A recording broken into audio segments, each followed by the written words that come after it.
Echoes of Valor, Episode 3. The safe house looked wrong the moment they saw it. Squat, beige, and windowless, tucked beside an abandoned sawmill east of Flagstaff. On paper, it was an old DEA asset, but in person it felt too clean. The weeds were cut, gravel evenly swept, no wildlife, no birdsong.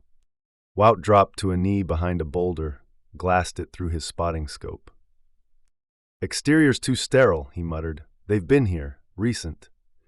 Odie nodded, crouched beside him in full HRT loadout, HK-416 slung across his chest, Kevlar over an undershirt soaked in adrenaline. "Trap?" Peter stayed behind the vehicle, tapping into the building's old surveillance node. "No signal. Dead feeds across the board," he said. "That system was running last week." "Then they want us inside," Wout said. Odie chambered around. "Let's not disappoint them." The plan was tight. Odie would clear, Wout would cover, Peter would monitor. No chatter once they crossed the threshold. Odie moved first, slipping along the right wall, pie-cutting toward the side door. He tapped his earpiece once. Ready. Wout stacked behind him, 2311 in hand, suppressed, 2 spare mags at the ready. Peter whispered through comms. "No pings inside, but the heat signature shows 2, back right corner." Odie breached. The door was unlocked, no alarm. They swept in low and fast, hallway, dry-walled, narrow, smelled of bleach and gun oil. The lighting was artificial, LED strips hidden in the trim, military clean. Odie moved left into the first room, a supply closet with too many empty crates. Wout kept rear cover. Second room, a laptop on a table, still warm. "Wipe drive," Wout whispered. Peter's voice cracked in his ear. "Something's off. The heat signatures just dropped." "Dropped how?" "They're gone." Then click. Both men ducked, too late. The room exploded in gunfire. Full auto burst from a concealed wall panel, suppressed 9mm angled to kill. Odie rolled right and returned fire, 2 tight bursts from his .416. Wout dropped flat and sent 3 rounds through the corner of the panel, muffled screams inside. The door at the rear blew open. A fire team stormed in, clad in matte black, faces masked, armed with Chris Vector SMGs with suppressors and infrared lasers. "Black Raven." Odie shifted stances, dropped the first one with 2 rounds to the chest. The Vector hit the ground before the shooter did. Wout dove behind a flipped metal table, laid down covering fire, double-tapped center mass. Third man went down hard. Fourth operator threw a flashbang. Wout turned his head in time. Odie didn't. He staggered, ears ringing, blinded. One of the attackers closed the distance. Wout surged forward, drew his MKC Wargoat knife, and buried it in the man's neck.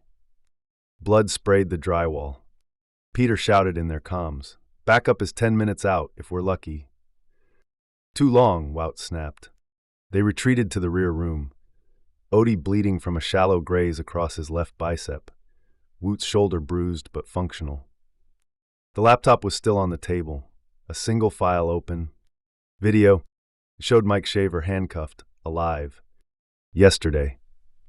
Peter confirmed from the feed. "That file's live. It's a trap, but the footage is real." They downloaded it to Peter's drive. Then the second charge clicked. A claymore hidden under the table, the red marking visible too late. Odie shoved Wout out the door just as it blew. The shockwave tossed them into the hallway. Wout slammed into drywall. Odie took most of the blast in the chest plate.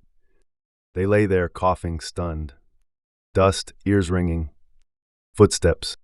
"Move!" Wout shouted. Odie grabbed his weapon and staggered upright. Black Raven wasn't done. 2 more men came in through the front, fast and clean.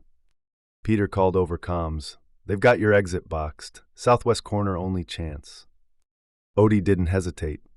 He dropped the .416 and brought the Benelli around from behind his back. Fired once, twice, 3 times. Each 12-gauge shell ripped the air open. Buckshot tore the corner of the hallway into meat and drywall. Wout hauled Peter's drive and sprinted past the smoking doorway.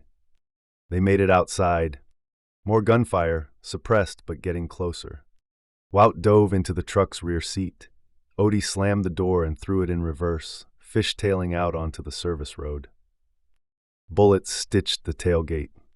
They didn't stop driving for an hour. Back at Echo Vault, Peter was already decrypting the file. His lip was split. His knuckles were torn from white-knuckling the console. "Shaver's alive," he confirmed. That footage was time-stamped and signed with his biometrics. They're holding him. "Where?" Wout asked. Peter pulled up metadata. Coordinates are fractional, but it triangulates to a secure relay node just south of Kingman. Odie leaned forward. "That's Black Raven territory. I saw them training out there 2 years ago. Old mining roads, no fly zone, no support." Wout nodded slowly. "Then that's where we go next." Peter looked up. "You realize this wasn't just a hit?" Wout met his eyes. "No, it was an invitation. To be continued."